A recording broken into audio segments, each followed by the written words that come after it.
नहीं देवा,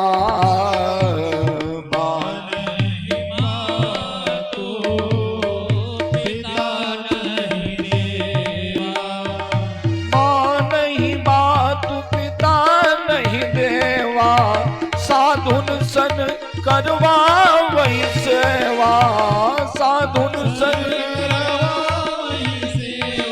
हाँ जिनके यह आचरण भवानी,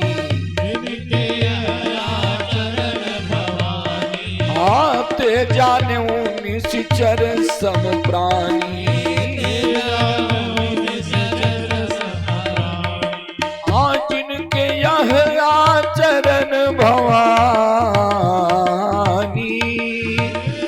जाने निश्चर सब प्राणी,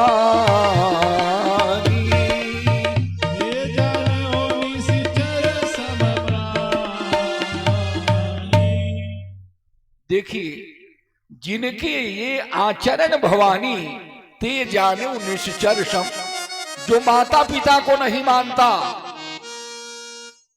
मातृदेवो भव, जो गुरु को नहीं मानता, मान ही मातु पिता नहीं देवा, जो देवताओं को नहीं मानता वही राक्षस है। भाई भगवान क्या करते हैं, भगवान जो है इसके विपरीत देव तत्व क्या है। भगवान जब जन्म लेते हैं तो भगवान जो है प्रातः काल उठी कह रघुनाथ,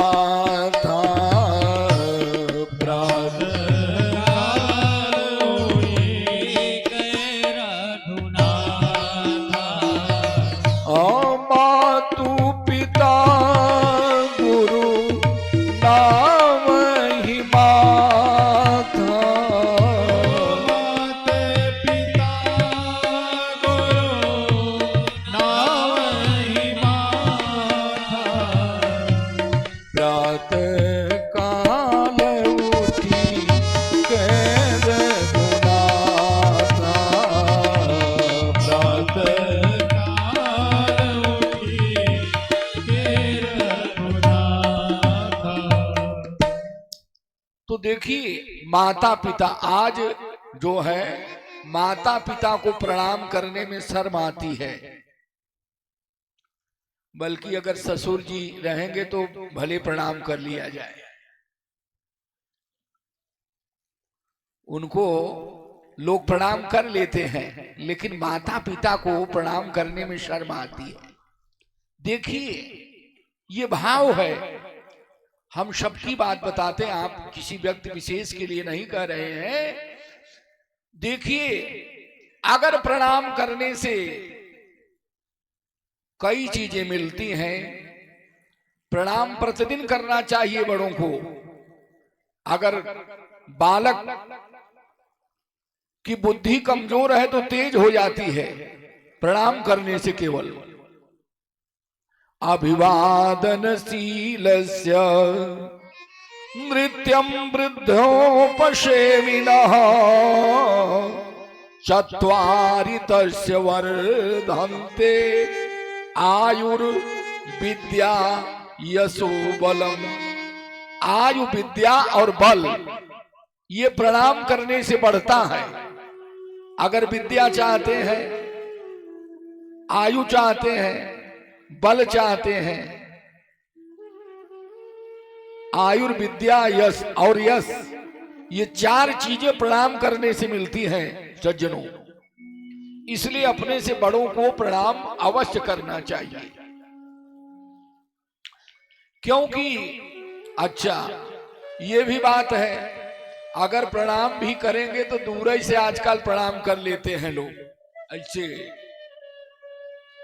क्या कहते हैं, टाटा करने लगे आजकल लोग। ऐसे हाथ हिला देते हैं, नहीं हाथ जोड़ लेते हैं। देखिए अंगूठे का संबंध, दाहिनी अंगूठे का संबंध जो है हृदय से रहता है। जब हृदय जब अंगूठे का स्पर्श करके प्रणाम करता है व्यक्ति, तो उसकी ऊर्जा जो है, आधी ऊर्जा उसको प्राप्त हो जाती है। ऐसा वैज्ञानिकी रहस्य है। तो प्रणाम अवश्य करना चाहिए।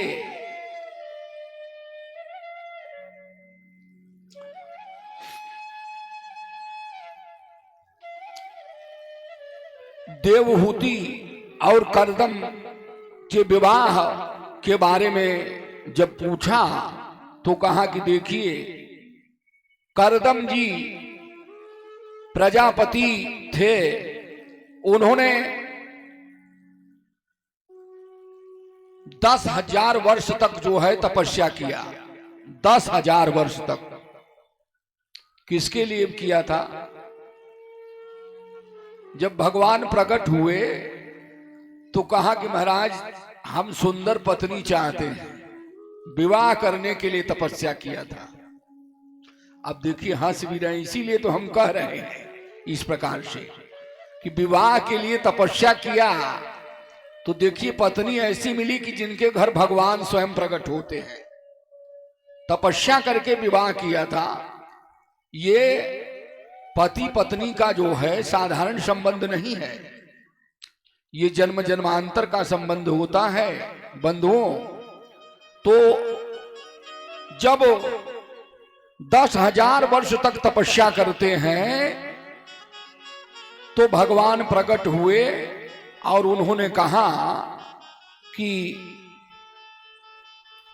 देखिए हम जो है इसका पहले से ही प्रबंध किए हैं। राजा मनु अपनी पुत्री देवहूति को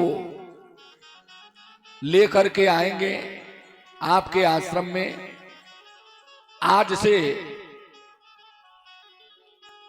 तीसरे दिन, और उनसे जो है वह आपके योग्य हैं, उनसे आप विवाह कर लेना। अब जैसे ही मनु अपनी पुत्री को लेकर के आते हैं, जब पुत्री को लेकर के आते हैं तो करदम जी ने उन्हें 3 आसन बिछा दिए। लेकिन देखिए 3 आसन बिछाए तो दोनों जो है मनु और शत्रुपा आसन ग्रहण कर लेते हैं, लेकिन जो उनकी पुत्री थी वो आसन पर नहीं बैठती। लेकिन होने वाले पति ने आदेश दिया इसलिए हाथ रख दिया। आज तो पति बिछाता है उसी पर पत्नी बैठती है। पति देवता है, अगर पति को प्रसन्न कर लिया तो किसी देवता को प्रसन्न करने की आवश्यकता नहीं है। अरे अत्रि की पत्नी जो है अनुसुईया जी, वो छोटे छोटे बालक जो है ब्रह्मा और विष्णु को बना लिया अपने सतीत्व के कारण। सतीत्व के कारण ही